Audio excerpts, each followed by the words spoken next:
দারুণ অগ্নি বানে রে।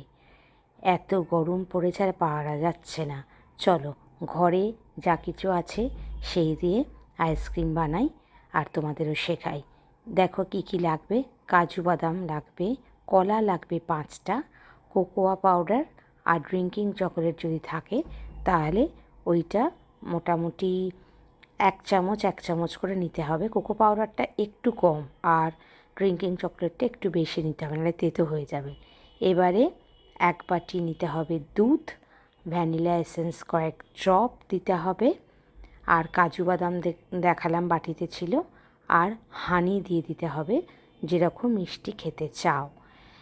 আর এইবার এটা মিক্সিতে খুব ভালো করে ব্লেন্ড করে নিতে হবে।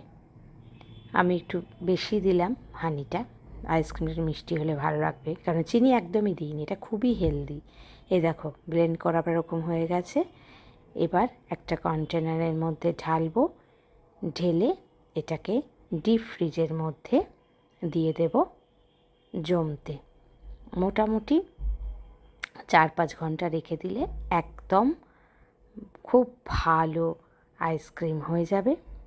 রেখে দিয়ে এবার বার করলাম, দেখো পুরো সুন্দর জমে চকলেট ব্যানানা আইসক্রিম হয়ে গেছে। এবার এটা বাটির মধ্যে নিয়ে তার উপরে তোমরা চকো চিপসও দিতে পারো, অথবা দেখো আমি নই, আইসক্রিমটা আমি বানিয়েছি। এবার তার উপর ডেকোরেটটা করছে আমার মেয়ে।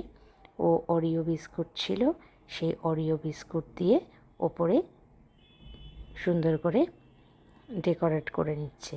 তবে তোমরা কিন্তু ইচ্ছে করলে এটার ওপর চকো চিপস বা অন্য যা চাও, অন্য কোনো ড্রাই ফ্রুটস সেটাও দিতে পারো। তো গরমে কেমন লাগলো জানিও। আমার চ্যানেলটা অবশ্য সাবস্ক্রাইব